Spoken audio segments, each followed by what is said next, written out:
The crack of a gunshot echoed across Dusty Creek, turning heads and halting conversations as Beatrice Benson sprinted through the muddy Main Street, her navy traveling dress hitched up around her ankles, tears streaking through the dust on her cheeks. Behind her, a small crowd had gathered outside the Mercantile, their whispers already multiplying like weeds after a spring rain. It was 1878, and in a town this size, secrets didn't stay buried for long. She ain't nothing but a thief and a liar. Edgar Thornton's voice boomed from the doorway of his store, his face purple with rage as he waved a small ledger book in his meaty fist. "And I've got proof right here." Beatrice didn't stop running until she reached the small rented room above the milliner's shop where she'd lived for the past 8 months. Her hands trembled as she yanked her weathered carpetbag from beneath the narrow bed and began throwing her few possessions inside. The stagecoach to Laramie would depart in less than an hour, and she intended to be on it, no matter what. At 22, Beatrice had already weathered more storms than most women twice her age. Orphaned at 16, she'd made her way west from Boston with nothing but determination and the skills her schoolteacher parents had instilled in her. She'd found work as a bookkeeper at Thornton's Mercantile, grateful for the position despite the owner's wandering eyes and heavy hands. She'd endured his unwanted advances for months, deflecting them as politely as possible while searching for another position. But when Edgar discovered she'd been helping his wife Agnes track the money he'd been siphoning from the store to finance his gambling habits, his rage had exploded like a powder keg. He'd accused her publicly of stealing from the register, brandishing doctored ledger books as proof. In a town where a woman's reputation was her most valuable possession, Beatrice knew she was ruined. A knock at the door startled her so badly she dropped her hairbrush. Before she could respond, Agnes Thornton slipped inside, her kind face drawn with worry. "Miss Benson, you mustn't leave like this," Agnes pleaded. "My husband is a liar. We can explain, it won't matter, Mrs. Thornton," Beatrice said, continuing to pack. "Your husband has the ear of every important man in this town. My word against his, I'm as good as guilty already." Agnes pressed a small pouch into Beatrice's hand. "Then take this. It's not much, but it might help you get established somewhere new." The weight of the coins brought fresh tears to Beatrice's eyes. "I can't accept, please," Agnes insisted. "You tried to help me. This is the least I can do." With a grateful nod, Beatrice tucked the pouch into her carpetbag and snapped it shut. "I need to reach the stagecoach station. Is there a back way out? I can't face those people again." Agnes guided her down the back stairs and through the alley. "Be careful, dear, and may God watch over you." The late afternoon sun cast long shadows as Beatrice hurried toward the stagecoach station at the edge of town. She kept her head down, praying she wouldn't encounter anyone who had witnessed her humiliation. The weight of injustice pressed on her shoulders like a physical burden. 8 months of hard work of building a life for herself, all destroyed by a man's wounded pride and lies. When the stagecoach station came into view, Beatrice quickened her pace, hope fluttering in her chest. But that hope died as she spotted Edgar Thornton's bulky figure on the station's porch, deep in conversation with the ticket agent. Of course he would think to cut off her escape. The man was vindictive enough to ensure she had nowhere to run. Beatrice ducked behind a water trough, mind racing. The train station was 15 miles away in the next town. She could never walk that distance before nightfall, and without a horse, Miss Benson. The deep voice behind her nearly stopped her heart. She whirled around, pressing her back against the rough wood of the trough, to find Owen Blackburn regarding her with concerned blue eyes from beneath the brim of his worn Stetson. Standing over 6 feet tall with broad shoulders and sun-bronzed skin, the cattle rancher cut an imposing figure. His thick mustache couldn't hide the gentle turn of his mouth, however, as he studied her tearful face. "Mr. Blackburn," she managed, attempting to regain her composure. "I was just hiding from Edgar Thornton, I expect," he said, his voice low and rumbling. "I heard what happened at the Mercantile." Shame burned her cheeks. "Then you should want nothing to do with me, sir." To her surprise, Owen Blackburn's expression hardened not toward her but in the direction of the stagecoach station. That man's been cheating folks for years. Anyone with half a brain knows you're not the thief he claims you to be. Relief washed over Beatrice, swiftly followed by renewed despair. It doesn't matter what the truth is. My reputation is ruined. I have to leave Dusty Creek. Owen stroked his mustache thoughtfully. And how do you plan to do that with Edgar standing watch at the stagecoach station? Beatrice clutched her carpetbag tighter. I don't know, but I can't stay here. My wagon's hitched just behind the blacksmith shop, Owen said after a moment's consideration. I'm heading back to my ranch outside of town. If you'd allow me, I could take you as far as the train station in Silver Ridge tomorrow morning. Suspicion flared in Beatrice's chest. Men rarely offered assistance without expecting something in return. That's very kind, Mr. Blackburn, but I wouldn't want to impose Miss Benson, he interrupted gently. My mother raised me to help those in need. You'd be safe at my ranch for the night. My foreman's wife, Martha, would be happy for the female company. And tomorrow you can be on your way with no one the wiser. Beatrice hesitated. She had limited options, and Owen Blackburn had always been polite during their few interactions at the mercantile. He was known throughout the county as a fair employer and an honest businessman, the opposite of Edgar Thornton in every respect. Still, the idea of accepting help from a man she barely knew set alarm bells ringing. A commotion from the direction of the stagecoach station made the decision for her. Edgar's voice carried clearly as he instructed someone to check behind the livery. I accept your offer, Mr. Blackburn, Beatrice said quickly. Thank you. Owen nodded once, his expression solemn. This way and keep low. He led her through a narrow passage between buildings, occasionally placing a steadying hand on her elbow when the uneven ground threatened her balance. They emerged behind the blacksmith shop where a sturdy wagon waited, hitched to two strong bay horses. Owen helped her climb up, then covered her with an empty grain sack. Just until we're out of town, he explained, his voice apologetic. It won't be comfortable, but it's better than being spotted. Beatrice nodded, huddling down as Owen climbed onto the driver's seat. The wagon jerked into motion and she closed her eyes, scarcely able to believe the rapid turn her life had taken. This morning, she'd been a respected bookkeeper. Now she was hiding under a sack in a stranger's wagon, fleeing town in disgrace. Owen guided the wagon at a leisurely pace through the streets of Dusty Creek, nodding to acquaintances as if it were any ordinary day.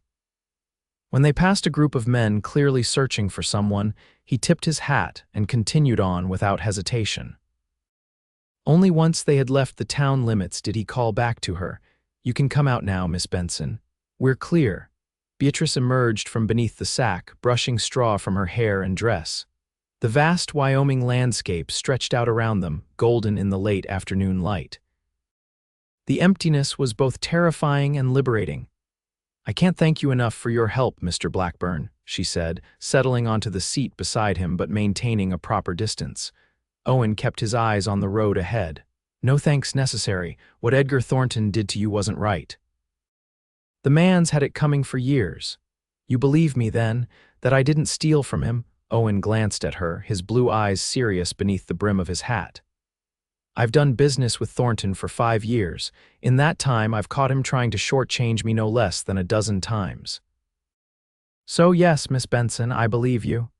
His straightforward assessment loosened something tight in Beatrice's chest. At least someone knew she wasn't a thief, but it didn't change her situation. Still, I can't stay in Dusty Creek, she said softly. Even if some people believe me, others won't.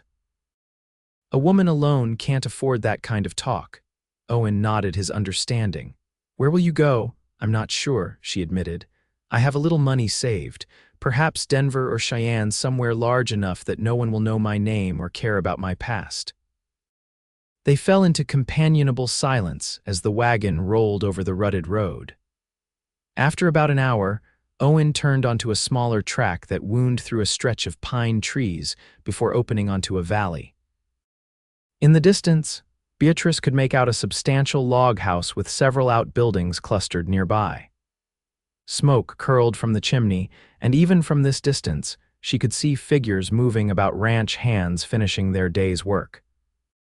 Blackburn Ranch, Owen said, a note of pride in his voice. It's not the biggest spread in Wyoming, but we're doing all right. 20,000 acres, 400 head of cattle, and the best horses this side of the Rockies.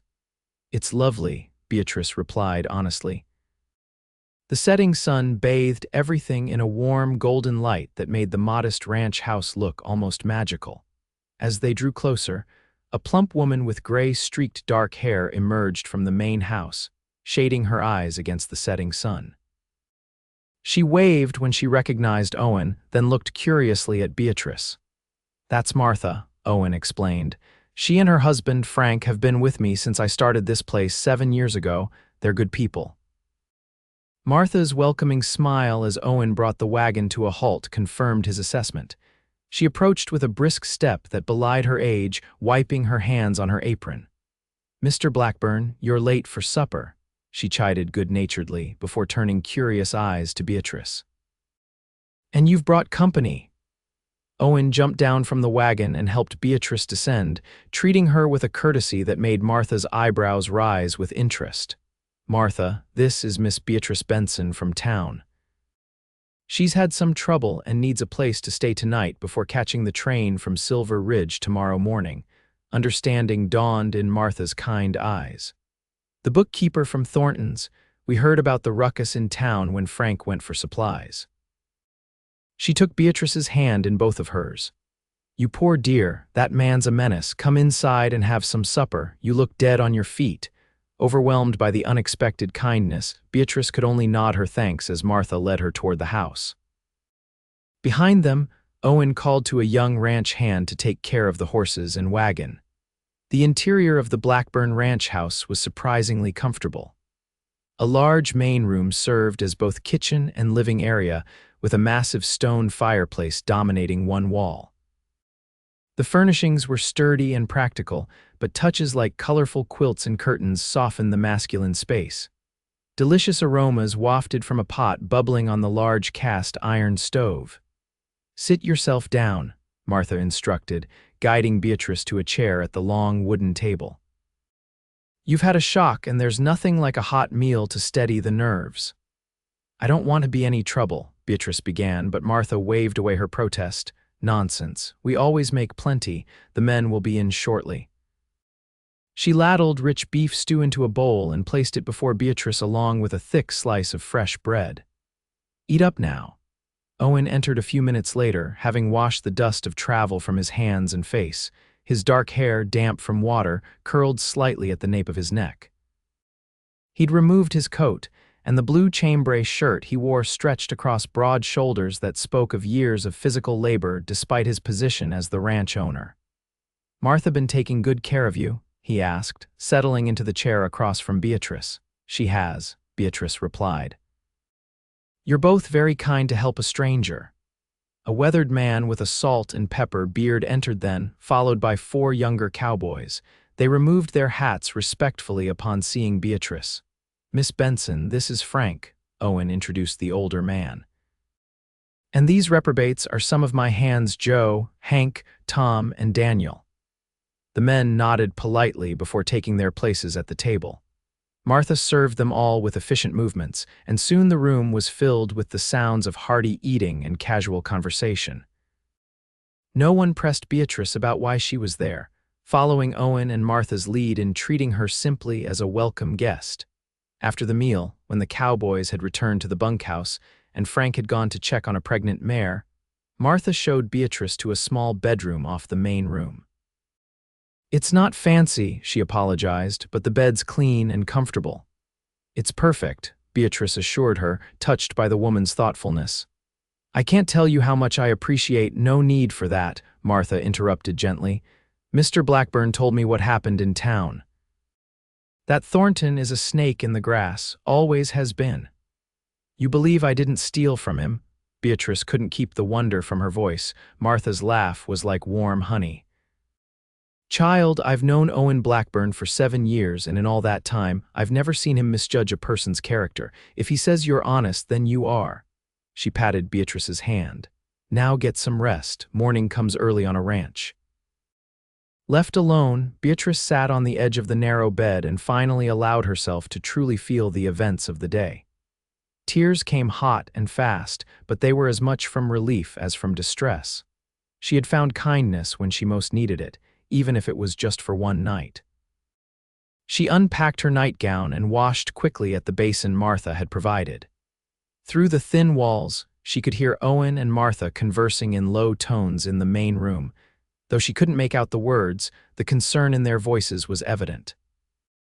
These people, virtual strangers, cared about what happened to her. The realization was both comforting and painful, a reminder of the community she was being forced to leave behind. Sleep came surprisingly easily, her body surrendering to exhaustion despite her troubled mind. She dreamed of train stations and unfamiliar cities, of ledger books with numbers that wouldn't stay put, and strangely, of blue eyes watching her from beneath the brim of a worn Stetson. Beatrice woke to the sounds of activity, muted voices, the clink of cookware, and the distant lowing of cattle. Pale dawn light filtered through the simple curtains. For a disorienting moment, she couldn't recall where she was, but then the events of the previous day came rushing back. She dressed quickly in her second-best dress, a practical brown wool with minimal trim, and pinned her honey-brown hair into a modest bun. When she emerged from the small bedroom, she found Martha already busy at the stove while Owen sat at the table studying what appeared to be a ledger book. He rose immediately when he noticed her. "Good morning, Miss Benson. I trust you slept well." "Very well, thank you," she replied, straightening her shoulders. "And please, after all your kindness, I think you should call me Beatrice." A slight smile lifted one corner of his mouth. "Beatrice, then, and I'm Owen." Martha placed a cup of steaming coffee before Beatrice. "Sit and have some breakfast, child. It'll be ready in 2 shakes." Beatrice did as instructed, wrapping her fingers around the warm mug gratefully. "What time does the train depart from Silver Ridge?" Owen consulted his pocket watch. 11 o'clock, we have plenty of time." He hesitated, then added, "But before we leave, there's something I'd like to discuss with you." The serious tone of his voice sent a jolt of alarm through Beatrice. Had he changed his mind about helping her? "What is it?" she asked, trying to keep her voice steady. Owen closed the ledger book and pushed it toward her. "This is my ranch account book. As you can see, I've made a mess of it." Confused, Beatrice opened the book and scanned the pages. Indeed, the entries were haphazard at best, figures crammed into margins, calculations crossed out and rewritten, dates inconsistently noted. "I've never had a head for numbers," Owen continued. "Frank helps as best he can, but he's more skilled with horses than with bookkeeping. We manage, but it's not ideal." "I see," Beatrice said slowly, not quite understanding where this was leading. Owen leaned forward, his expression earnest. "What I'm trying to say, rather poorly, is that I need a bookkeeper. Someone who can make sense of these accounts and help manage the business side of the ranch. And from what I've heard, you're exceptionally good at your job." Beatrice stared at him, stunned. "You're offering me a position here at your ranch?" "Yes," he confirmed. "Room and board plus a monthly salary of $30. It's not as much as you might make in a city, but why would you do this?" she interrupted. "You barely know me, and after what happened in town, associating with me could damage your reputation." Owen's mouth quirked into a wry smile. "First, I know enough about you to recognize an honest, hard-working person when I see one. Second, I desperately need help with these books before I run my ranch into the ground through poor accounting. And third, I've never much cared what the gossips in Dusty Creek think of me." Martha set a plate of eggs and bacon before Beatrice. "He's right about that last part, stubborn as the day is long," but her fond tone belied the criticism. "You don't have to decide now," Owen added. "Take the day to think about it." "I'll still take you to the train station if that's what you want." Beatrice's mind raced. The offer was unexpected but not unwelcome. Working as a ranch bookkeeper would be different from her position at the mercantile, but the basic skills were the same. And living on the ranch would provide a buffer from the gossip in town while allowing her to remain in the area she'd grown to love. "What about Mr. Thornton?" she asked. "He's not likely to simply forget about me." Owen's expression hardened slightly. Edgar Thornton has no authority over my ranch or who I employ. If he has a problem with it, he can take it up with me directly." The steel in his voice left little doubt about how such a confrontation would end. "I don't want to bring trouble to your door," Beatrice insisted, though hope was beginning to flicker in her chest. "Trouble comes whether we invite it or not," Owen replied philosophically. "The question is whether we face it alone or together." The way he said "together" sent an unexpected warmth through Beatrice. She studied his face, the honest blue eyes, the strong line of his jaw half hidden by his mustache, the tiny lines at the corners of his eyes that spoke of laughter and squinting into the sun. In the short time she'd known him, Owen Blackburn had shown himself to be a man of integrity and kindness. Could she trust in that? "I'll need to see the full accounts," she heard herself say, "to understand what I'd be dealing with." Owen's face broke into a genuine smile that transformed his features from merely handsome to breathtaking. "Of course. After breakfast, I'll show you everything." The next few hours passed in a blur as Owen guided Beatrice through the ranch's financial records. They sat at the kitchen table, heads bent together over ledger books and receipts, while Martha busied herself with household chores, occasionally casting approving glances their way. The more Beatrice examined the accounts, the more she realized Owen hadn't been exaggerating about needing help. While the ranch was fundamentally sound, the bookkeeping was chaotic at best. But she could also see the potential with proper management. The Blackburn Ranch could be even more profitable than it already was. "You've done well, considering," she told Owen as she closed the last ledger book. "But there's definitely room for improvement." "That's the most diplomatic way anyone's ever told me I'm terrible with numbers," he chuckled. "So, what do you think? Is it a hopeless case?" Beatrice smiled, feeling more confident than she had in days. "Not at all. With systematic record keeping and some basic organizational changes, we could have everything in order within a month." Owen caught the "we" in her statement and raised an eyebrow. "Does that mean you're accepting the position?" Beatrice took a deep breath. This was not a decision to be made lightly. Staying meant potentially facing ongoing gossip and Edgar Thornton's malice, but leaving meant starting over completely alone in a strange city. "Yes," she said finally, "I accept, but I have one condition." "Name it," Owen replied immediately. "If my presence here causes problems for you or the ranch, you must tell me. I won't be responsible for damaging what you've built." Owen considered her words, then nodded solemnly. "That seems fair, though I think you underestimate how little I care about town gossip." "It's not just gossip I'm worried about," Beatrice admitted. "Edgar Thornton is not a man who forgives easily. He'll see my staying in the area as a challenge to his version of events." "Let him," Owen said with quiet confidence. "Truth has a way of making itself known eventually." His certainty was reassuring. Perhaps with time and distance, the scandal would fade. And in the meantime, she would have meaningful work and a safe place to live, far more than she had dared hope for when fleeing town the previous day. "Then we have an agreement, Mr. Blackburn," she said, extending her hand formally. He took it, his large, calloused hand engulfing her smaller one. "We do indeed, Miss Benson." The warmth of his palm against her sent a curious flutter through Beatrice's stomach, one she promptly ignored. Owen Blackburn was now her employer, and she would maintain appropriate professional boundaries. Her gratitude for his help would not cloud her judgment or lead her into impropriety. As if reading her thoughts, Owen released her hand and stood. "I should let Frank know you'll be staying with us.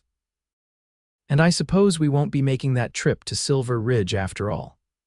"I suppose not," Beatrice agreed, surprised at how relieved she felt at the prospect of not boarding that train. Perhaps running away hadn't been the right answer after all. Martha, who had been suspiciously quiet during their discussion, now bustled over with a beaming smile. "Well, that's settled then. I'll make up the small room properly for you, dear. It'll be so nice to have another woman around the place." As Martha continued chattering about curtains and quilts, Beatrice caught Owen's eye over the older woman's shoulder. He was watching them with a faint smile, something warm and approving in his gaze. For the first time since Edgar Thornton had shouted accusations at her in the middle of town, Beatrice felt a sense of belonging, it might not last. The scandal might follow her here, or she might discover that ranch life didn't suit her. But for now, in this moment, she had found a haven. And that was enough. The next week passed in a flurry of activity as Beatrice settled into life at Blackburn Ranch. Her small room quickly became a comfortable sanctuary, enhanced by Martha's touches: a colorful quilt on the bed, fresh wildflowers in a jar on the windowsill, and curtains sewn from cheerful yellow fabric that Martha had been saving for something special. Beatrice established an office of sorts in a corner of the ranch house's main room, organizing ledgers and creating new systems for tracking expenses and income. Owen provided her with a sturdy desk that had been gathering dust in a storage room, and Frank built simple shelves to hold the various account books. True to her prediction, the ranch's finances began to take on a more orderly appearance under her management. Owen seemed genuinely impressed by her efficiency and often sought her input on business decisions, a level of respect she had rarely experienced at the mercantile. "You're a godsend," he told her on the 5th day, reviewing the newly organized supply ledger. "I don't know how we managed before you arrived." "Poorly," she teased, gaining confidence in their working relationship. "But you did manage. You just need a bit more structure." His smile in response warmed her more than it should have. As comfortable as life at the ranch was becoming, Beatrice knew she couldn't avoid town forever. 10 days after her hasty departure, Owen announced he needed supplies from Dusty Creek. "I could send Frank or one of the hands," he offered, watching her reaction carefully. "But I thought you might want to face it head-on. Show the gossips you have nothing to be ashamed of." Beatrice's stomach clenched at the thought, but she knew he was right. Hiding away only made her appear guilty. "I'll go with you," she said with more confidence than she felt. "But perhaps we should be clear about my position here, to avoid any misunderstandings." Owen nodded, understanding her concern. "You're the ranch's bookkeeper and accountant, nothing more, nothing less." "Exactly," Beatrice agreed, ignoring the small, traitorous part of her that felt disappointed by his matter-of-fact tone. The following morning, they set out for town in the wagon. Beatrice wore her best dress, a dark blue that Martha had helped her press to perfection, and a matching bonnet that shaded her face from both sun and curious eyes. Her heart pounded as the familiar buildings of Dusty Creek came into view, but she kept her spine straight and her chin up. People noticed their arrival immediately. Heads turned, conversations paused, and more than one person did a double take at the sight of the disgraced bookkeeper seated beside Owen Blackburn. Beatrice forced herself to meet the stares with dignity, even managing to nod politely to Mrs. Peterson, the minister's wife, who looked utterly scandalized. Owen guided the wagon to a stop in front of the general store, not Thornton's Mercantile, but Wilkins' General Store on the opposite end of the street. He jumped down and came around to help Beatrice descend. "Ready?" he asked quietly. "As I'll ever be," she replied, accepting his hand. They entered the store together, Owen's tall figure beside her providing a sense of security. Mr. Wilkins, a thin man with spectacles perched on his nose, looked up from his ledger with surprise.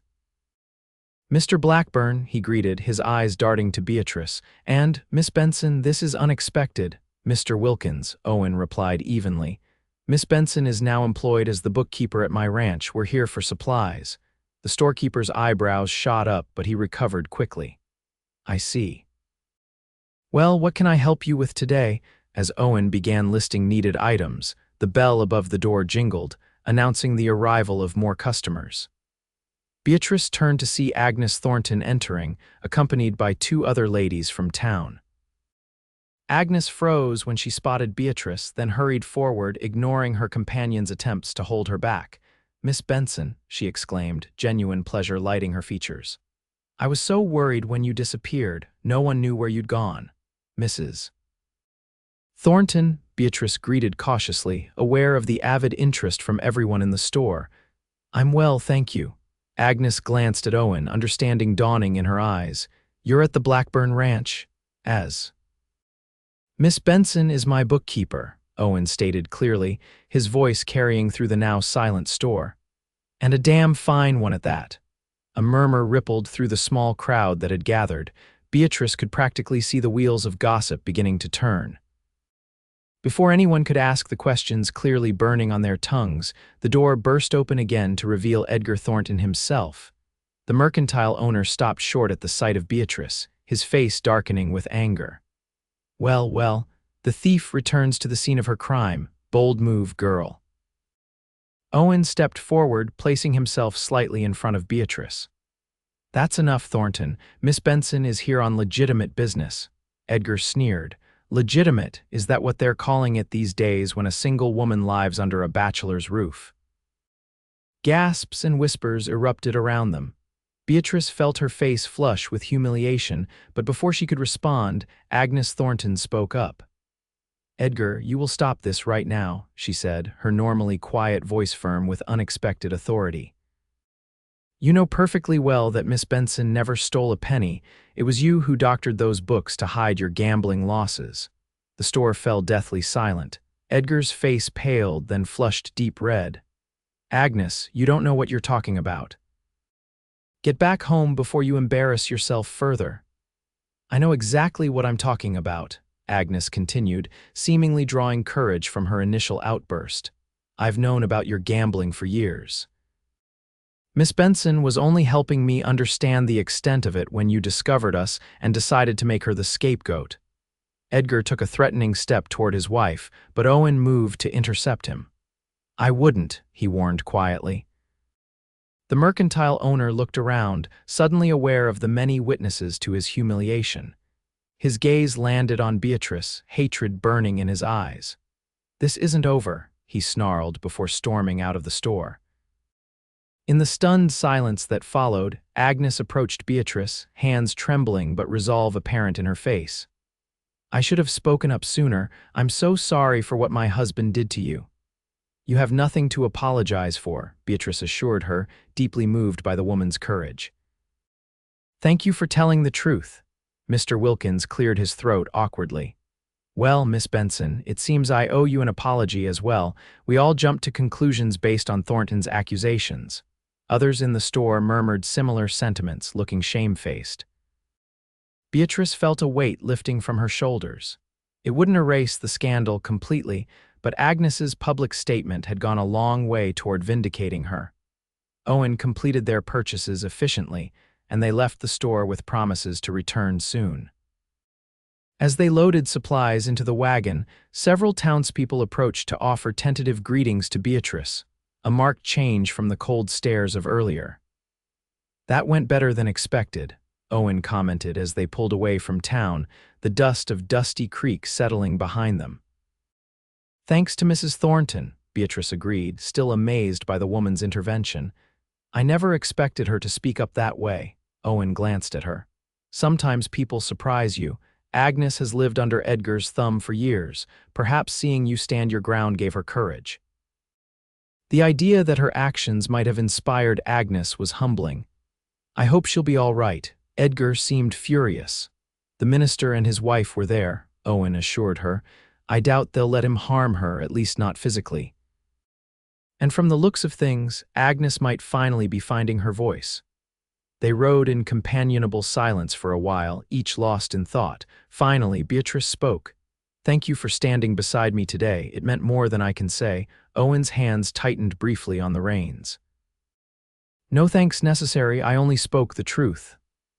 After a pause, he added, besides, I should be thanking you. Having you at the ranch has been beneficial. Because of the bookkeeping, Beatrice said, telling herself the clarification was necessary. Owen's gaze remained fixed on the road ahead, but something in his profile suggested there was more he wasn't saying. Yes, he agreed finally, because of the bookkeeping. The remainder of the journey passed in silence, but it was a comfortable one, filled with unspoken understandings and a growing sense of trust. As the ranch came into view, Beatrice realized with some surprise that she was thinking of it as home, a feeling she hadn't experienced since her parents died 6 years earlier. It was dangerous to become too attached, she reminded herself. Her position was dependent on Owen's goodwill and the ranch's continued prosperity. and while Agnes's public defense had helped, the scandal wouldn't disappear overnight. Beatrice needed to maintain her professional demeanor and focus on proving her worth through her work. But as Owen helped her down from the wagon, his hands strong and steady at her waist, she couldn't deny the flutter of something more than gratitude in her chest. Something that felt dangerously like the beginnings of affection. Spring gave way to early summer, bringing longer days and the busy season at Blackburn Ranch. Beatrice settled into a routine, managing the accounts with increasing confidence while also helping Martha with household tasks. She found unexpected satisfaction in ranch life, the honest work, the clear purpose, the sense of being part of something larger than herself. Owen was often away, riding out at dawn to check on cattle, inspect fences, or handle the myriad tasks required of a rancher. But when he was at the house, they would often work together in the evenings, reviewing accounts by lamplight while Martha knitted nearby. These quiet hours became the highlight of Beatrice's days, though she was careful not to show it too openly. One evening in late June, as they finished reviewing the quarterly accounts, Owen leaned back in his chair with a satisfied sigh. "We've had a good season so far," he commented, stretching his long frame. "Better than I expected." Beatrice nodded, trying not to notice the way his shirt pulled across his shoulders. "The new breeding stock was an excellent investment, and the contracts you negotiated with the Army for horses have been very profitable." "We negotiated," he corrected. "Your figures made those negotiations possible." She accepted the compliment with a small smile. Over the weeks, she had learned to take pride in her contributions to the ranch's success. "We make a good team," she acknowledged. Something flickered in Owen's eyes, a warmth that made her breath catch. Before he could respond, however, there was a commotion outside. Frank burst through the door, his weathered face grave. "Riders coming," he announced tersely. 6 men, armed, Edgar Thornton's leading them. Owen was on his feet instantly. "Get the men," he instructed Frank before turning to Beatrice and Martha. "Stay inside, both of you." "What does he want?" Beatrice asked, fear coiling in her stomach. "Nothing good," Owen replied grimly, checking the revolver he kept in a drawer. "But don't worry. We outnumber them." He strode outside, shoulders set in a determined line. Through the window, Beatrice watched as Owen positioned himself on the porch, flanked by Frank and 4 ranch hands, all armed and ready. The approaching riders slowed as they reached the yard, Edgar Thornton in the lead, his face twisted with malice even in the fading light. "Can't hear what they're saying," Martha muttered, straining to see. "But Mr. Thornton looks 3 sheets to the wind, and those men with him aren't much better." Beatrice recognized 2 of the riders as regular patrons of the town saloon, men known for their quick tempers and questionable character. The others were strangers to her, likely drifters or cowboys passing through. All looked rough and potentially dangerous. "Blackburn?" Edgar's shout was loud enough to carry through the closed door. "Send out the girl, she's got something that belongs to me." Owen's response was too quiet to hear, but Edgar's next words came through clearly. "You're harboring a thief and a whore. Either send her out or we'll come in and get her," Martha gasped in outrage. Beatrice felt sick with the knowledge that her presence had brought this danger to the ranch. She moved toward the door, but Martha caught her arm. "Don't you even think about it," the older woman hissed. "Mr. Blackburn knows what he's doing." Outside, the confrontation continued. Edgar dismounted unsteadily, swaying slightly, clearly drunk and all the more dangerous for it. His companions remained on horseback, hands hovering near weapons, creating a menacing tableau in the gathering dusk. "Last chance, Blackburn," Edgar slurred. "Give me the girl and the ledger she stole and we'll leave peacefully." Owen's voice, when it came, was cold and controlled. "There is no stolen ledger, Thornton. You're drunk and making a fool of yourself. Go home before this gets ugly." Edgar's face contorted with rage. His hand moved toward his holster, but Owen was faster. In one fluid motion, he drew his revolver and leveled it at Edgar's chest. "Don't," he warned simply. For a tense moment, it seemed Edgar might be foolish enough to continue. But faced with Owen's steady aim and the ranch hand's unwavering support, he finally thought better of it. With a stream of curses, he stumbled back to his horse. "This isn't over," he threatened, echoing his words from the general store. "That woman has ruined me and she'll pay for it. You all will." "Get off my property," Owen commanded, "and don't come back unless you're sober and civil." With a final venomous glare, Edgar wheeled his horse around and galloped away, his companions following reluctantly. Only when they were well out of sight did Owen lower his weapon and signal the all clear to his men. Inside the house, Beatrice sagged against the wall, relief flooding through her. But it was immediately followed by guilt and anxiety. Owen had just put himself and his men at risk because of her. How many more times would that happen? What if next time someone got hurt? When Owen re-entered the house, his expression was thunderous. Martha immediately poured him a measure of whiskey, which he accepted gratefully. "That man is becoming a problem," he muttered after taking a long swallow. "I should leave," Beatrice said quietly. "He won't stop as long as I'm here." Owen's head snapped up, his eyes locking with hers. "No." The single word was delivered with such force that Beatrice took a step back. Owen immediately softened his tone. "I mean, that's not necessary. Thornton's all bluster. He won't be back, especially not after making such a spectacle of himself tonight. But what if he is? What if next time he brings more men, or they come when you're not expecting them?" The fear that had been building in her finally spilled over. "I can't be responsible for bringing violence to your home, Owen, not after everything you've done for me." He crossed the room to stand before her, close enough that she could smell the leather and pine scent that was uniquely his. "Beatrice, listen to me. Edgar Thornton is a coward at heart. Tonight was a drunken impulse, nothing more, and even if he was foolish enough to try again, this is my ranch. I decide who stays and who goes." His voice softened. "And I want you to stay." The intensity in his blue eyes made her breath catch. There was something there beyond the professional relationship they'd maintained, something that had been growing between them over these past months, despite their mutual efforts to ignore it. "I don't want anyone to get hurt because of me," she whispered. Owen's hand rose as if to touch her face, then fell back to his side. "No one's going to get hurt, I promise you that."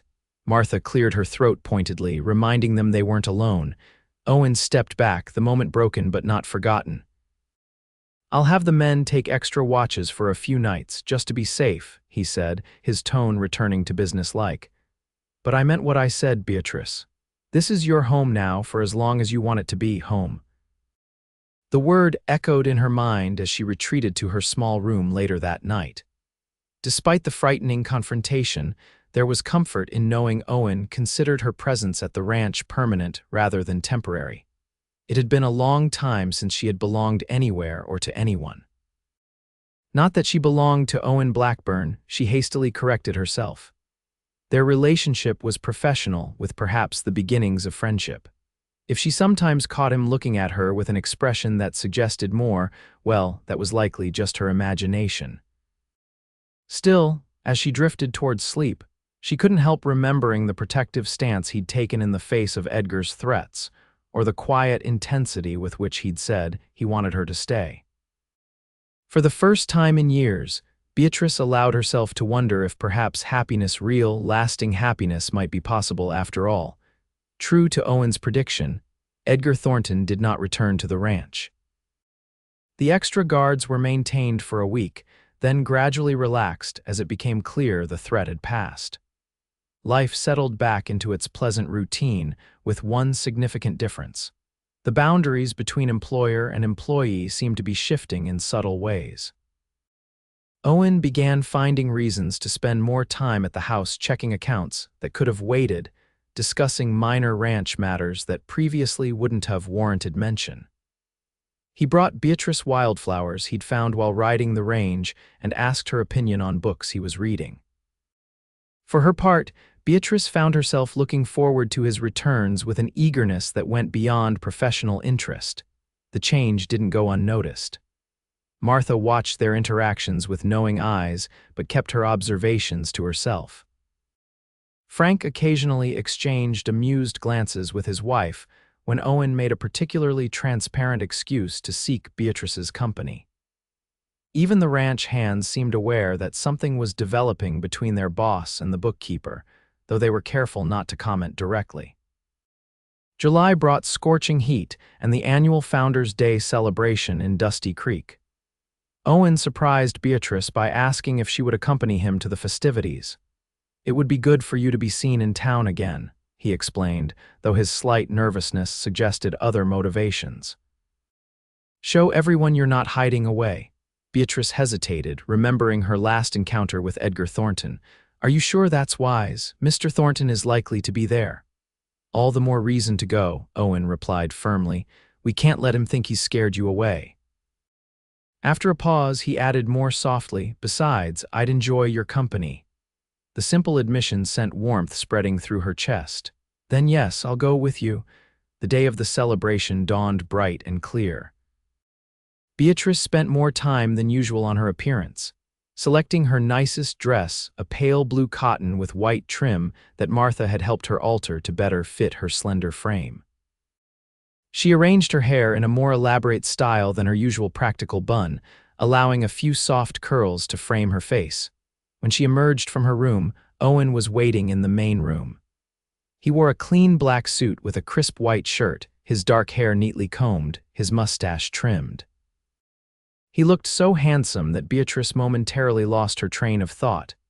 "You look beautiful," he said, his admiring gaze making her blush. "Thank you," she managed. "You look very nice as well." Martha bustled in with a basket. "I've packed some food for the picnic. And don't you two worry about getting back early, Frank, and I can manage things here." The older woman's knowing smile made Beatrice's blush deepen, but Owen merely thanked her and offered Beatrice his arm. "Shall we?" The journey to town seemed shorter than usual, filled with easy conversation and shared observations about the perfect weather. As they approached Dusty Creek, however, Beatrice felt her anxiety returning. The town was decked out in bunting and flags, with tables set up in the town square for the communal picnic. It seemed everyone for miles around had gathered for the celebration. "Nervous?" Owen asked quietly as he helped her down from the buggy. "A little," she admitted. "It's been a while since I've faced so many people at once." He offered his arm again. "They'll be too busy enjoying the festivities to pay us much mind, and if anyone says anything unkind, well, they'll answer to me." The protective declaration warmed her, even as she hoped such intervention wouldn't be necessary. They made their way toward the town square, where music was already playing and children darted between tables in excited games of tag. Initially, their arrival did cause a ripple of interest. Heads turned, whispers were exchanged. But to Beatrice's surprise and relief, the reactions were more curious than hostile. Several people nodded politely, and Mrs. Wilkins actually came over to greet them warmly. "Miss Benson, Mr. Blackburn, how lovely to see you both," she said with genuine pleasure. "We've missed you at the sewing circle, Miss Benson. You must join us again sometime." "I'd like that," Beatrice replied, touched by the invitation. As the day progressed, more townspeople approached, offering hesitant greetings that grew warmer when met with Beatrice's gentle responses. It seemed the combination of time, Agnes Thornton's public defense, and Owen's obvious support had done much to repair her reputation. They settled on a blanket under a large oak tree to enjoy the picnic Martha had prepared. Owen poured lemonade from a flask and handed Beatrice a glass, their fingers brushing in a way that seemed deliberate rather than accidental. "This is nicer than I expected," she confessed, watching the townspeople enjoy the celebration. "I thought there would be more tension." Owen smiled, the expression softening his strong features. "People have short memories when it comes to scandals. And most folks in Dusty Creek are decent at heart, even if they're quick to judge sometimes. Still, I'm grateful for your company. Being here alone would have been much harder." His eyes held hers for a long moment. "I'm glad to be here with you, Beatrice, more than you know." The weight of unspoken meaning in his words made her breath catch. Before she could respond, they were interrupted by a commotion near the refreshment table. Edgar Thornton's voice rose above the music and conversation, slurred but unmistakable. "Where is she?" he demanded, shoving past a group of startled women. "Where's that thieving Benson girl?" Owen was on his feet instantly. "Stay here," he instructed Beatrice before striding toward the disturbance, but Beatrice couldn't obey. This confrontation was because of her, and she wouldn't hide while Owen faced it alone. She followed a few paces behind, heart pounding. Edgar spotted them approaching and pointed an accusatory finger. "There she is, the woman who ruined me." His face was flushed with alcohol and rage, his clothing disheveled. He looked like a man who had been on a day's long bender. "That's enough, Thornton," Owen said, his voice carrying across the now silent square. "You're drunk and making a scene." "Don't tell me what I am," Edgar shouted. "Everyone here needs to know what that woman did. She turned my own wife against me. Agnes has left me, did you all know that? Packed her bags and went to her sister's in Denver." Murmurs rippled through the crowd. Agnes leaving Edgar was significant news in a town the size of Dusty Creek. "Your wife left because of how you treated her," Beatrice said, finding her voice. "Not because of anything I did." Edgar lunged toward her, but Sheriff Miller stepped between them, his hand on his holster. "That's far enough, Thornton. I think you've had enough excitement for one day." "You're all blind," Edgar ranted, spittle flying from his lips. "She bewitched Blackburn just like she did my Agnes. Ask yourselves why a respected rancher would hire a disgraced bookkeeper if not for her." Feminine wiles, gasps, and uncomfortable shuffling greeted this crude accusation. Owen's face darkened dangerously. "You're walking on thin ice, Thornton," he warned. "Apologize to Miss Benson right now," Edgar sneered. "Or what? You'll defend her honor. Everyone knows she's been living under your roof for months. There's only one reason a man keeps a single woman around, and it ain't for her skill with numbers." The insult was too much. Before Sheriff Miller could intervene, Owen's fist connected with Edgar's jaw, sending the smaller man sprawling to the ground. Women shrieked, children were hurried away, and men moved forward either to stop a further fight or to get a better view. "Owen," Beatrice cried, horrified by the turn of events. Edgar struggled to his feet, blood trickling from his split lip. "You'll regret that, Blackburn," he slurred, reaching inside his coat. Sheriff Miller drew his revolver. "Don't do it, Thornton. Whatever you're reaching for, leave it be."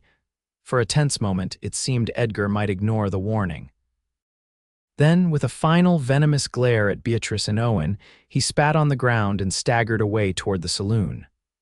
The sheriff followed, presumably to ensure he caused no further trouble.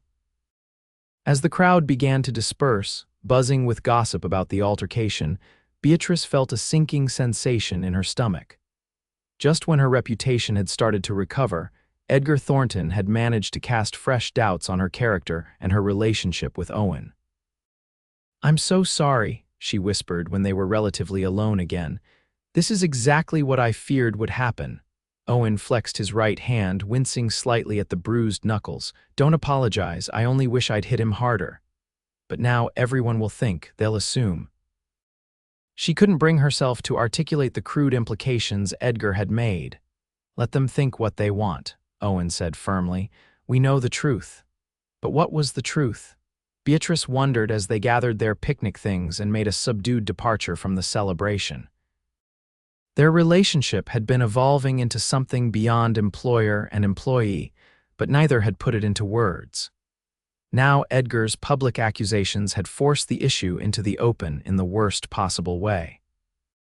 They rode in silence for the first mile, the festive mood of earlier completely evaporated. Finally, Owen spoke. "I shouldn't have hit him," he admitted. "It only gave credence to his accusations. A man doesn't react so violently unless his feelings are personally involved." The implication hung in the air between them. Beatrice gathered her courage. "And are they personally involved, I mean?" Owen glanced at her, then returned his attention to the road. "I think you know they are." Her heart fluttered at the quiet admission. "I've tried to maintain appropriate boundaries," she said softly, "to be professional." "As have I," he agreed, "but I find myself thinking of you in ways that have nothing to do with ledgers and cattle counts." The simple honesty of his statement made her breath catch. "Owen, you don't have to say anything," he interrupted gently. "I understand your position is complicated. Your reputation has already suffered because of Thornton's lies. The last thing I want is to make that worse by pressuring you into something you're not ready for."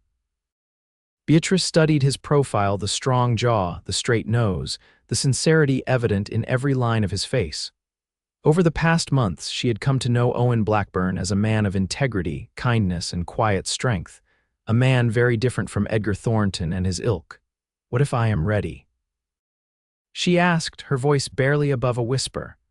Owen pulled the buggy to a halt in the middle of the deserted road and turned to face her fully. "Beatrice, I need you to be certain. Once people begin to see us as a couple, there's no going back. The rumors will only intensify." "I know," she acknowledged, "but I'm tired of letting fear of gossip dictate my life. Edgar Thornton has already taken too much from me. I won't let him take this too." Something like hope kindled in Owen's eyes. "And what is this exactly?" She took a deep breath, finding courage in his steady gaze. "The chance to explore what's been growing between us, the possibility that we could be more to each other than employer and employee." Owen's hand reached for hers, warm and strong and slightly rough from ranch work. "I'd like that very much," he said simply. The moment hung suspended between them, full of promise and new beginnings. Then, with a gentleness that belied his strength, Owen leaned forward and pressed his lips to hers in a kiss that was both a question and an answer.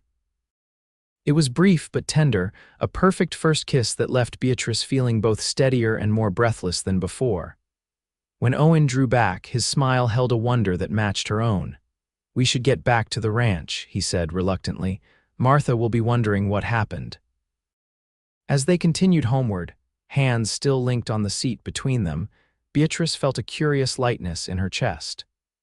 The confrontation with Edgar had been ugly, but something beautiful had emerged from it, the courage to acknowledge what had been developing between her and Owen for months. There would be challenges ahead, she knew. The gossips of Dusty Creek would have a field day with this new development. Edgar's malice might not yet be spent, but for the first time since the scandal had erupted, Beatrice felt truly free of its shadow. Whatever came next, she would face it with Owen beside her, and that made all the difference. News of their courtship spread quickly through Dusty Creek and the surrounding ranches. Some reactions were supportive. Martha and Frank were openly delighted, and several townspeople offered sincere congratulations when Owen and Beatrice next ventured into town together. Others were predictably scandalized, particularly the older, more conservative residents who viewed their living arrangement with suspicion, regardless of Owen's honorable intentions. To mitigate the gossip, Owen began making plans to build an addition to the ranch house, a proper office for Beatrice that would be separate from the main living quarters. It was a gesture meant to demonstrate respect for propriety, though they both knew it wouldn't silence the most determined gossips. "People will talk regardless," Owen commented as they reviewed the building plans one evening in late July. "But I want to do this right, Beatrice. I want there to be no question about my intentions toward you." The seriousness in his tone made her heart flutter. "And what exactly are those intentions, Mr. Blackburn?" she teased gently, though her pulse quickened as she waited for his answer. Owen set the plans aside and took her hands in his. "I think you know I've come to care for you deeply, more than I thought possible after." He trailed off, and Beatrice squeezed his hands encouragingly. Owen rarely spoke of his past, but she knew from Martha that he had been engaged once, years ago, to a woman who had died of fever shortly before their wedding. "After Caroline," he continued finally, "I never expected to feel this way again. But you, Beatrice, you've brought something back to life in me." The raw honesty in his voice moved her deeply. "I feel the same," she admitted. "After my parents died, I thought I would always be alone. I never imagined finding a place where I belonged again, let alone someone who would see past the scandal to the real me." Owen's thumb traced gentle circles on her palm. "I saw the real you from the first moment, a woman of courage and integrity, willing to face whatever comes with her head held high." Beatrice blushed at the praise but didn't look away. The week since their first kiss had been a revelation. Owen was as thoughtful and respectful in courtship as he was in business, never pushing beyond what she was comfortable with, always attentive to her feelings and concerns. Their evenings often ended with lingering kisses on the porch, away from Martha's knowing eyes, kisses that grew more heated as their comfort with each other increased. But Owen always pulled back before things went too far, his respect for her evident even when his desire was clear in his darkened eyes. This evening was no different. After discussing the building plans a while longer, they moved to the porch to enjoy the cool night air. Owen's arm slipped around her waist, drawing her close against his side as they gazed up at the star-filled sky. "I never tire of this view," Beatrice commented, leaning her head against his shoulder. "In Boston, the buildings blocked most of the stars. Here, it's like being wrapped in a blanket of light." "One of the many reasons I could never live in a city," Owen agreed. "Too closed in. A man needs space to breathe." The comfortable silence that followed was broken by the sound of approaching hoofbeats. Owen straightened, instantly alert. "We're not expecting anyone," he said, hand moving to the revolver he still carried when outside at night. "Stay here while I check." But before he could step off the porch, a rider emerged from the darkness. Sheriff Miller from town, his expression grim even in the dim light from the windows. "Evening, Blackburn," he called, dismounting stiffly. "Miss Benson." "Sheriff," Owen greeted cautiously. "What brings you out this way so late?" Sheriff Miller removed his hat, turning it in his hands, a gesture that immediately put Beatrice on edge. "I'm afraid I have some bad news." "There was a fire in town tonight. Thornton's mercantile burned to the ground," Beatrice gasped. "How terrible? Was anyone hurt?" The sheriff's face grew even more somber. "Edgar Thornton was inside. By the time we realized it was too late. I'm sorry to say he didn't make it out." The news hit like a physical blow. Despite everything Edgar had done, Beatrice had never wished him dead. She felt Owen's arm tighten around her waist, steadying her. "That's awful," Owen said. "Do you know how it started?" Sheriff Miller's gaze sharpened. "That's actually why I'm here. The fire looks to have been deliberately set, and Thornton had been making some accusations before his death." A cold dread settled in Beatrice's stomach. "What kind of accusations?" He'd been telling anyone who'd listened that you two had ruined him.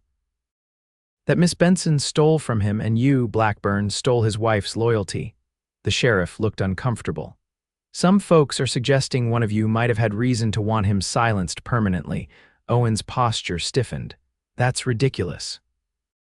"We were both here all evening, as Martha and Frank can confirm." "I figured as much," Sheriff Miller nodded. "And for what it's worth, I don't believe either of you had anything to do with it.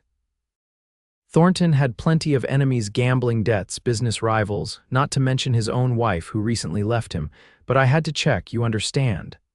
"Of course," Beatrice said faintly, still processing the shock of Edgar's death. "You know where Agnes is?" Owen asked. "She should be notified."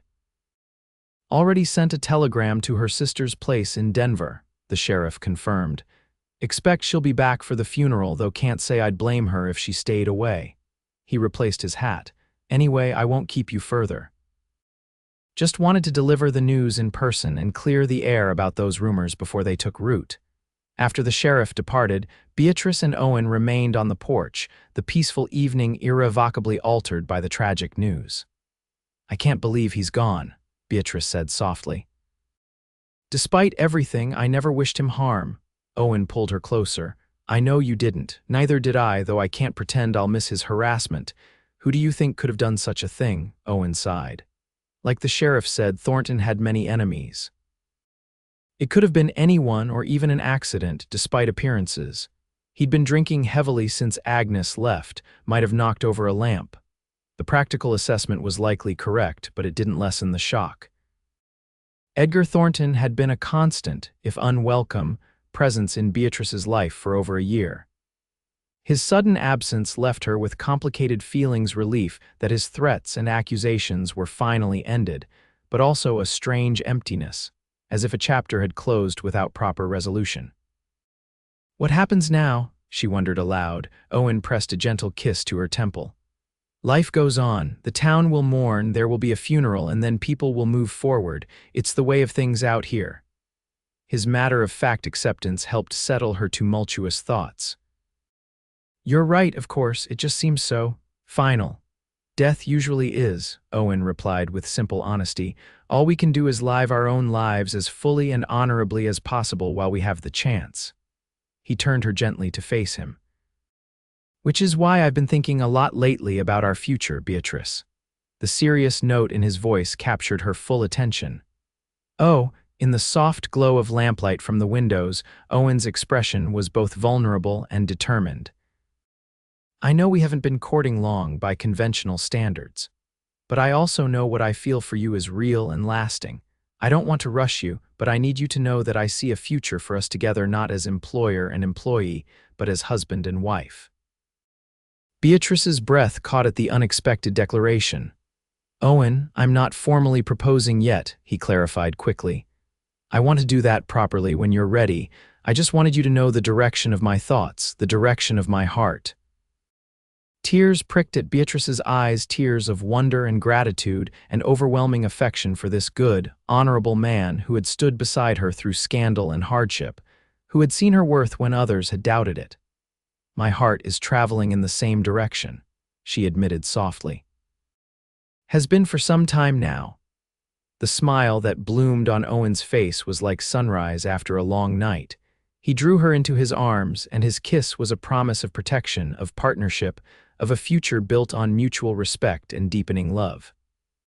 When they finally parted, breathless and flushed, Owen pressed his forehead against hers.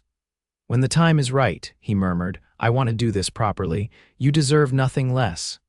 The tenderness in his voice warmed Beatrice to her core. For so long she had believed herself undeserving of such happiness tainted by scandal, her reputation in tatters. But Owen Blackburn had never seen her that way.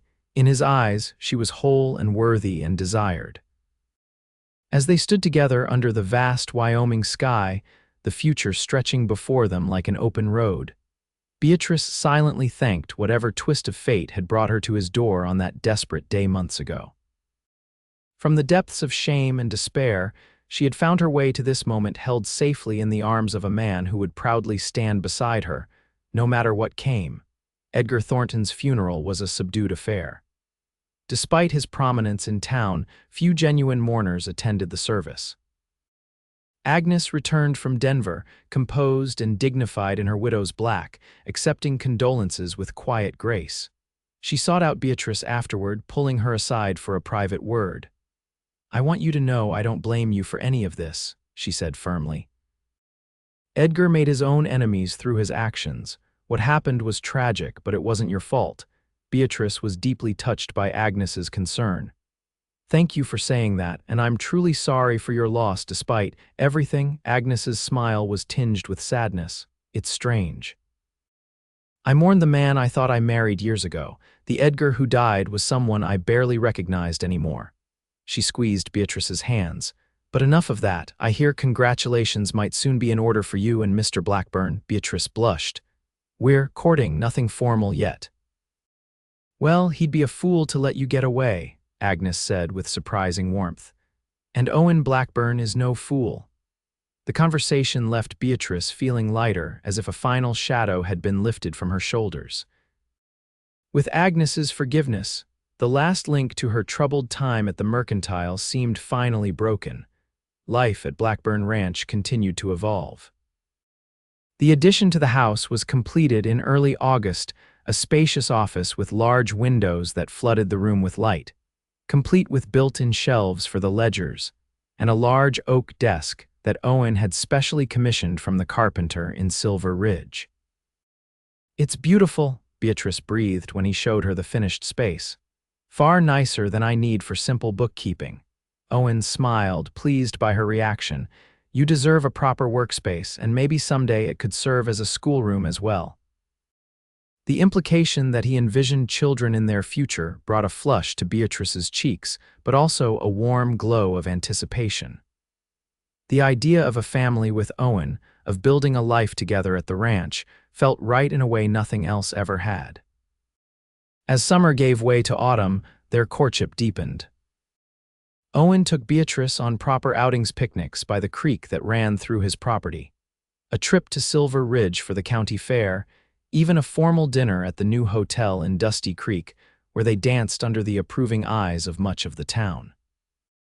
The scandal surrounding her departure from Thornton's mercantile had largely faded, replaced by genuine acceptance as Owen's intended, if not yet official, fiancé. October brought cooler temperatures and the cattle drive, during which Owen would be away for nearly 2 weeks. The night before his departure, they sat together on the porch swing, wrapped in a blanket against the evening chill. "I wish you didn't have to go," Beatrice admitted, nestled against his side. "I've grown too accustomed to your company." Owen's arm tightened around her shoulders. "I'd rather stay, but the cattle won't drive themselves to market, and this year's profits are too important to entrust entirely to hired hands, capable though they are." "I know," she sighed. "I'm being selfish." "Never that," he contradicted gently. "I'll miss you every minute I'm gone." The sincerity in his voice moved her deeply. "And I you." Owen shifted slightly, reaching into his pocket. "I've been waiting for the right moment," he said, suddenly nervous in a way she'd rarely seen him. "I had planned something more elaborate, but now, sitting here with you under the stars. This feels right." Beatrice's heart began to race as Owen slid from the swing to kneel before her, a small box in his hand. "Owen, Beatrice Benson," he began, his deep voice steady despite the emotion evident in his eyes. "When you came into my life, I was a man who thought he knew what he wanted: a successful ranch, respect in the community, a quiet life. But I was wrong. What I truly wanted, what I needed, was you." He opened the box to reveal a delicate gold ring set with a small but perfect diamond. "You brought light and laughter back into my world. You faced adversity with a courage that humbled me. You made this house a home." He took her trembling hand in his. "I love you, Beatrice. Would you do me the honor of becoming my wife?" Tears spilled down Beatrice's cheeks as joy flooded through her. "Yes," she whispered, then more strongly, "Yes, Owen, nothing would make me happier." His smile was radiant as he slipped the ring onto her finger.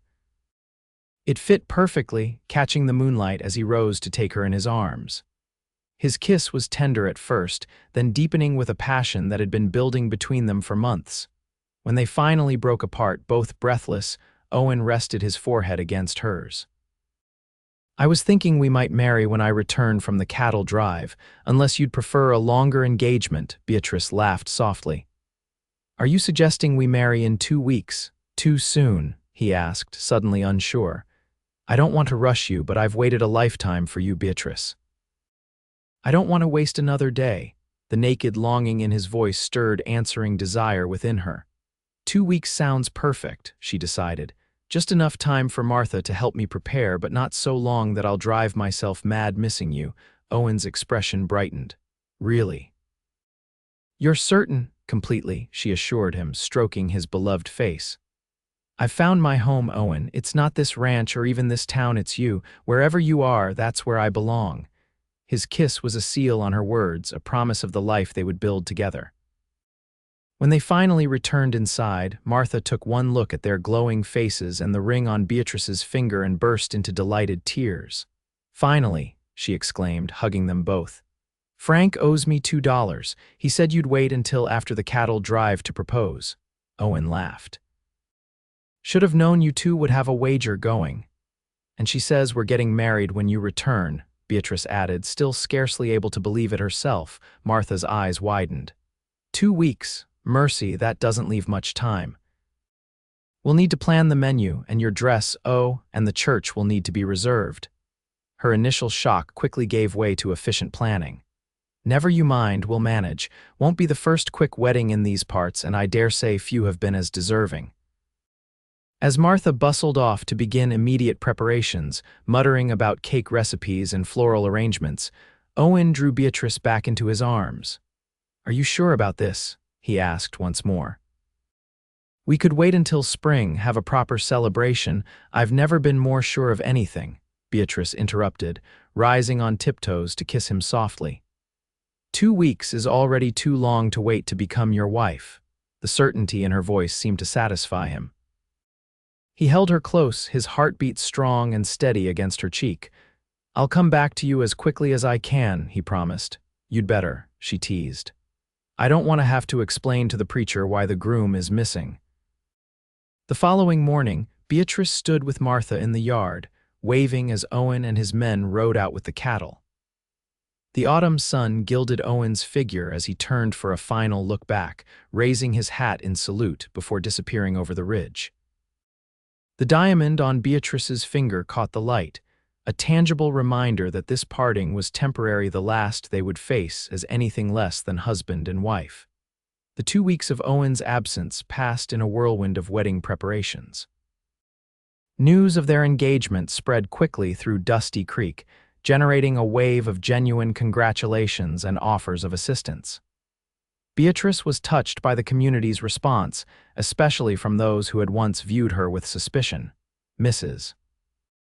Peterson, the minister's wife who had looked so scandalized at the Founders' Day celebration, appeared at the ranch with a beautiful handmade quilt as an engagement gift. "Every bride needs a proper wedding quilt," she explained, her previous disapproval apparently forgotten. Agnes Thornton, who had decided to remain in Dusty Creek and reopen the mercantile under her own management, sent fabric for Beatrice's wedding dress, a rich cream silk that felt like a cloud beneath her fingers. "From one survivor to another," the accompanying note read. "Wear it with joy."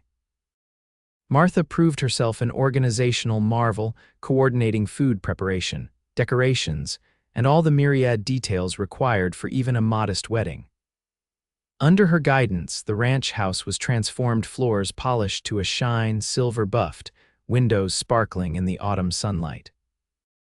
"You're doing too much," Beatrice protested as Martha hemmed the wedding dress they had fashioned together. "Owen and I would be happy with a simple ceremony," Martha snorted. "This ranch hasn't seen a proper celebration since it was established. Mr. Blackburn deserves a fine wedding, and so do you. Besides, it gives folks something happy to focus on after all the tragedy with Edgar Thornton." She had a point. The mysterious fire that had claimed Edgar's life remained unsolved, a shadow over the town that a joyful event might help dispel. And though Beatrice had initially worried that her wedding might revive old gossip, the community's enthusiastic embrace of their engagement suggested those concerns were largely unfounded. 3 days before the wedding, Frank rode in with a telegram from Owen. "Drive successful, stop returning tomorrow, stop counting hours until I see you stop." Owen. Beatrice pressed the paper to her heart, relief and excitement mingling in her chest. Everything was falling into place. Tomorrow Owen would be home, and the day after next they would be married. It seemed almost too good to be true after all they had overcome. "He's coming back early," she told Martha, unable to contain her smile. "Tomorrow," Martha's answering grin was just as wide. "Well then, we'd better have everything ready for him. Frank, tell the boys to make sure the yard is tidy, and we'll need to finish putting up those garlands today rather than tomorrow." The final preparations took on an even more festive air with the knowledge that Owen's return was imminent. Beatrice found herself humming as she helped arrange flowers and set tables in the cleared barn where the wedding feast would be held. That night, she found it hard to sleep, her mind filled with anticipation of seeing Owen again and the knowledge that soon she would be his wife. When she finally drifted off, her dreams were sweet visions of a future filled with love and family and the life they would build together. She woke to the sound of hoofbeats in the yard. Scrambling from bed, she rushed to the window just in time to see Owen dismounting from his horse, travel-worn but whole. Without pausing to do more than throw a shawl over her nightgown, she ran outside. "Owen," he turned at the sound of her voice, his tired face lighting with joy. In 3 long strides he reached her, sweeping her into his arms and spinning her around before setting her back on her feet. "I missed you," he murmured against her hair. "Every minute of every day." "I missed you too," she replied, drawing back to study his face hungrily.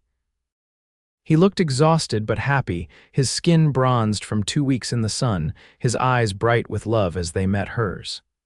"Is that my bride to be in her night clothes for all to see?" he teased gently. "What will the neighbors think?" Beatrice blushed, suddenly aware of her state of undress and the presence of the returning cowboys who were pointedly looking elsewhere. "I wasn't thinking clearly, I just needed to see you."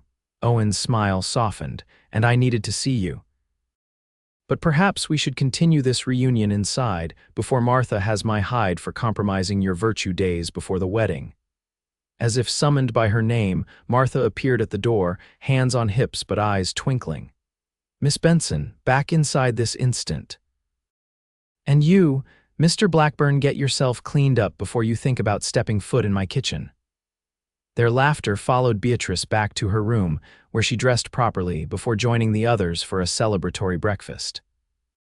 Owen, freshly washed and changed, regaled them with tales from the cattle drive while devouring Martha's flapjacks with the enthusiasm of a man who'd been eating trail food for 2 weeks. "The drive went better than expected," he reported. "Prices were high and we didn't lose a single head. It's been a good year for Blackburn Ranch.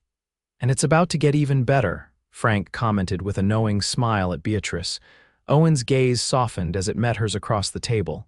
"Indeed it is." After breakfast, Owen insisted on seeing all the wedding preparations, praising their efforts with genuine appreciation. "You've worked miracles," he told Martha and Beatrice. "I can't believe you managed all this in 2 weeks." "The whole town pitched in," Beatrice explained. "It seems everyone is happy about our wedding." "As well they should be," Owen replied, slipping an arm around her waist. "It's not every day the most beautiful woman in Wyoming agrees to marry a rough rancher like me." The day passed in a blur of final preparations and stolen moments together. By evening, everything was ready for the ceremony the following day. After supper, Owen suggested a walk to the creek, away from the bustle of the ranch house. "Just to catch our breath before tomorrow," he explained when Martha raised a knowing eyebrow. They strolled hand in hand through the pasture, the setting sun painting the landscape in shades of gold and amber. The creek burbled peacefully, and Owen spread his coat on a flat rock for them to sit upon. "Happy?" he asked, drawing her close against his side. "More than I ever thought possible," Beatrice answered honestly. "A year ago I was alone and scared, trying to make my way in a world that seemed determined to push me down. Now I'm about to marry the most wonderful man I've ever known, surrounded by people who care about us. It feels like a dream." Owen's arm tightened around her. "Not a dream. You earned this happiness, Beatrice. Your courage, your integrity, your unwillingness to be defined by others' judgments, those are the qualities that brought you here." "With some help from a certain stubborn rancher who refused to believe the worst of me," she added, leaning her head against his shoulder. He chuckled, the sound rumbling pleasantly through his chest. "I just recognized the truth when I saw it. And I'm grateful every day that I followed my instincts and offered you that ride out of town." They sat in companionable silence for a while, watching the stars emerge as darkness fell. Finally, with obvious reluctance, Owen stood and helped Beatrice to her feet. "We should head back. Big day tomorrow, and Martha will have both our hides if we're not well rested." Beatrice nodded, though part of her wished they could stay by the creek all night, wrapped in each other's arms beneath the vast Wyoming sky. "One more day," she said softly. "And then we'll have a lifetime of evenings like this." Owen's kiss was tender, a promise of all that awaited them.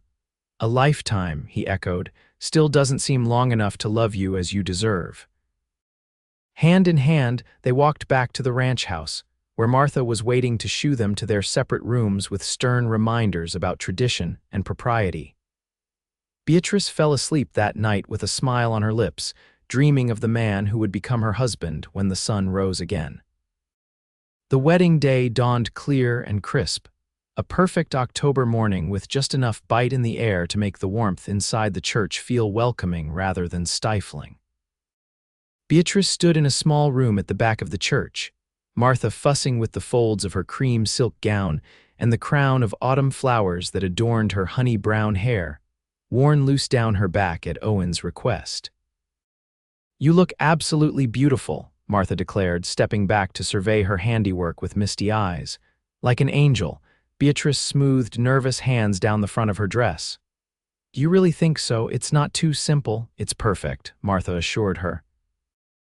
"Mr. Blackburn won't know what hit him when he sees you coming down that aisle." A knock at the door interrupted them. Frank poked his head in, his weathered face unusually solemn. "It's time, ladies."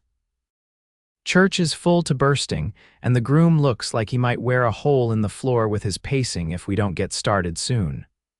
Beatrice took a deep breath, steadying her nerves. This was what she wanted, what they both wanted. The culmination of a journey that had begun on that desperate day when she'd fled town in disgrace, only to find a future brighter than any she could have imagined. "I'm ready," she said, and meant it with all her heart. Frank offered his arm. He would be walking her down the aisle in place of her long-deceased father. Martha bustled ahead to take her seat, pausing at the door to give Beatrice one last encouraging smile. The small church was indeed filled to capacity. It seemed everyone from Dusty Creek and the surrounding ranches had turned out for the wedding of Owen Blackburn and his bookkeeper bride. Beatrice recognized faces from town that had once looked at her with suspicion but now smiled warmly as she appeared in the doorway. But all other observations faded when she caught sight of Owen waiting at the altar. He stood tall and straight in a new black suit, his dark hair neatly combed, his face freshly shaved except for the mustache he knew she liked. The look in his eyes as he watched her approach was worth every hardship she had endured to reach this moment, a look of such pure adoration and joy that it brought tears to her own eyes. When Frank placed her hand in Owen's, the touch anchored her, making the moment real in a way nothing else could have. Owen's fingers were warm and steady around hers as they turned to face the minister together. The ceremony itself passed in a blur of emotion. Beatrice was aware of speaking her vows, of the weight of the simple gold band Owen slipped onto her finger to join her engagement ring, of the minister's solemn pronouncement that they were now husband and wife. But most of all, she was aware of Owen, his solid presence beside her, the love radiating from him like heat from a stove on a cold winter's day, warming her from the inside out. When he was finally given permission to kiss his bride, Owen cradled her face in his hands with a gentleness that belied his strength, his blue eyes searching hers for a moment before he leaned down to claim her lips in a kiss that managed to be both appropriately restrained for public viewing and deeply, personally meaningful. "My wife," he whispered against her mouth before drawing back, the wonder in his voice making her heart swell. "My husband," she replied, equally amazed by the transformation a few simple words and promises had wrought. They turned to face their guests hand in hand, and the church erupted in applause and cheers. As they made their way back down the aisle, Beatrice caught sight of Agnes Thornton, smiling through tears, and Mrs. Peterson nodding approvingly, and a dozen other faces that had once looked at her with suspicion, but now showed only genuine happiness for the newly wedded couple. The celebration at Blackburn Ranch lasted well into the evening. Tables groaned under the weight of food contributed by nearly every woman in the county. A small band played lively tunes that had couples spinning across the barn floor. Children darted between adults, stealing cookies and playing elaborate games of their own devising. Through it all, Owen remained at Beatrice's side, his hand rarely leaving the small of her back, his eyes returning to her face again and again as if he couldn't quite believe his good fortune. When they danced, he held her closer than was strictly proper, but no one seemed to mind. They were married now, after all, and entitled to such small liberties. As the celebration began to wind down, with older guests departing and younger ones showing signs of tiring, Owen leaned down to murmur in Beatrice's ear. "Ready to slip away, Mrs. Blackburn?" The new name sent a thrill through her. "Yes," she whispered back, "more than ready." They made their farewells as discreetly as possible, though knowing looks and a few good-natured jests followed them out of the barn. Martha had prepared the main bedroom for them, Owen's room transformed with fresh linens, candles, and flowers into a bridal chamber worthy of the occasion. When the door closed behind them, the sounds of the continuing celebration muted to a distant hum. Owen and Beatrice stood for a moment simply looking at one another in the soft glow of lamplight. "You are so beautiful," Owen said softly, reaching out to touch a loose strand of her hair. "I still can't quite believe you're my wife." Beatrice stepped into his embrace, resting her hands against the solid wall of his chest. "Believe it," she said. "I'm yours, Owen Blackburn, now and always." His kiss was different from any they had shared before, deeper, more urgent, uninhibited by the need for propriety or restraint. Beatrice responded with equal fervor, her arms winding around his neck as she pressed herself closer to the warmth of his body. What followed was a discovery of each other that was both tender and passionate, a consummation of the love that had been growing between them since that first desperate meeting. Owen was gentle but thorough, mindful of her inexperience but eager to introduce her to the physical expression of their bond. Beatrice, for her part, found herself blossoming under his touch, her natural reserve giving way to a passionate response that seemed to delight and inflame him in equal measure. Afterward, lying in the circle of his arms with her head pillowed on his chest, Beatrice felt a deep contentment settle over her. This was where she belonged with this man, in this place, building a life founded on mutual respect and deepening love. "What are you thinking?" Owen asked, his fingers tracing lazy patterns on her bare shoulder. Beatrice smiled against his skin. "I'm thinking how strange and wonderful life can be. If Edgar Thornton hadn't accused me of theft, I would never have fled town. If you hadn't offered me shelter that day, I would never have discovered what a remarkable man you are. Out of something terrible came the greatest happiness I've ever known." Owen's arms tightened around her. "I thank God every day for bringing you to me, even if the circumstances were difficult. You've made my house a home and my life complete, Beatrice." She raised her head to look into his eyes, so blue and honest in the dim light. "And you've given me everything I thought I'd lost: security, respect, a place to belong. But most of all, you've given me love, real, unconditional love." His kiss was a seal on her words, a promise that whatever the future held, they would face it together, the rancher and his bookkeeper bride, bound by a love that had begun when he stood proudly beside her on her darkest day. Epilogue: 5 years later. "Mama, look, Papa's home." Beatrice glanced up from the ledger she was updating to see her 4-year-old daughter, Catherine, racing to the window.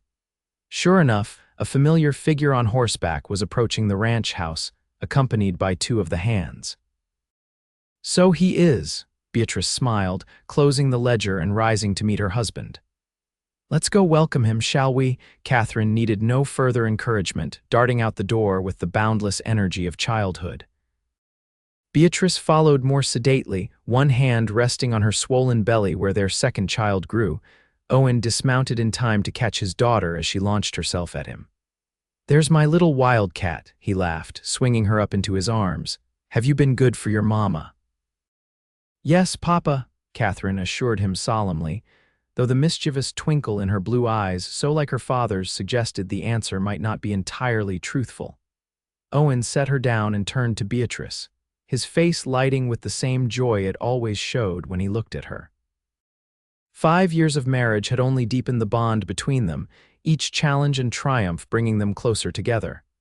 "And how are my wife and son today?" he asked, drawing her into a gentle embrace. Mindful of her condition, Beatrice laughed. "Still convinced it's a boy, I see." "A man can hope," Owen grinned, placing a protective hand over hers on her rounded belly. "Though I'll be just as pleased with another daughter, especially if she's as perfect as her mother and sister." Their lips met in a kiss that, even after 5 years, still held the power to make Beatrice's heart race. When they parted, Catherine was tugging impatiently at her father's trouser leg. "Papa, did you see any wolves? Uncle Frank said you were checking for wolves." Owen scooped her up again. "No wolves today, Princess. Just plenty of healthy cattle and the first wildflowers of spring. I brought some for you and your mama." From his saddlebag, he produced a small bunch of vibrant yellow and purple blossoms, slightly crushed from the journey but no less beautiful for it. Catherine accepted her portion with delight, while Beatrice tucked hers into the collar of her dress. As they walked back to the house together, Owen's arm around Beatrice's waist and Catherine skipping ahead, Beatrice was struck by how complete her happiness was.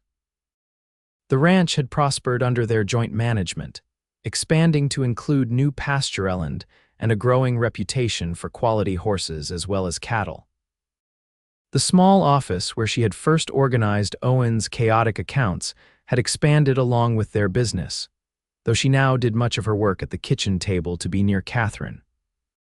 Dusty Creek had grown as well, with Agnes Thornton's mercantile thriving under her capable management and new families settling in the area. The scandal that had once threatened to define Beatrice was now scarcely remembered, overshadowed by her identity as Owen Blackburn's capable and respected wife. That evening, after Catherine was tucked into bed with stories of brave cowgirls and gentle wolves, Owen and Beatrice sat together on the porch swing that had witnessed their first kiss and proposal. The spring air was cool but not uncomfortable, scented with pine and the promise of summer. "I had a letter from Agnes today," Beatrice mentioned, nestled against Owen's side beneath a light blanket. "She's considering an offer of marriage from that widower who bought the hardware store last year." Owen nodded approvingly. "Hamilton's a good man, steady, hardworking, he'd treat her right." "That's what I wrote back," Beatrice agreed. "She deserves happiness after everything she endured with Edgar." They sat in companionable silence for a while, watching the stars emerge in the darkening sky. Finally, Owen spoke, his voice contemplative. "Do you ever think about how differently things might have turned out if I hadn't been in town that day you tried to leave? If you'd gotten on that stagecoach to Laramie?" Beatrice considered the question seriously. "Sometimes. I might have found work in a larger town, maybe even been happy eventually, but I wouldn't have found you." She turned to look into his beloved face, and that would have been the greatest loss of all. Owen's arm tightened around her shoulders. "I think about it too. How close we came to missing each other, how many small decisions and chances led us here." His free hand came to rest on her belly, where their child stirred as if in response to his touch. "I'm grateful every day for whatever twist of fate brought you to my door. Even though I arrived with scandal nipping at my heels," she teased gently. "Even though I tried to leave town in shame," Owen's kiss was tender, a reminder of all they had overcome and all they had built together. "Especially because of that," he murmured against her lips. "Because it gave me the chance to stand beside you when you needed it most. And I'll keep standing proudly beside you, Beatrice Blackburn, for all the days of our lives." As the Wyoming night deepened around them, stars blazing in the vast expanse of sky, Beatrice rested her head on her husband's shoulder, content in the knowledge that she had found not just a home but a true partner, a man who had seen her worth when she herself had doubted it, who had helped her transform shame into triumph and loneliness into belonging. From the ashes of scandal had risen a love stronger than malice, more enduring than gossip, as vast and promising as the western horizon. And as their child moved beneath her heart and the ranch settled into night around them, Beatrice knew with absolute certainty that this man, this life, this love was exactly where she was meant to be.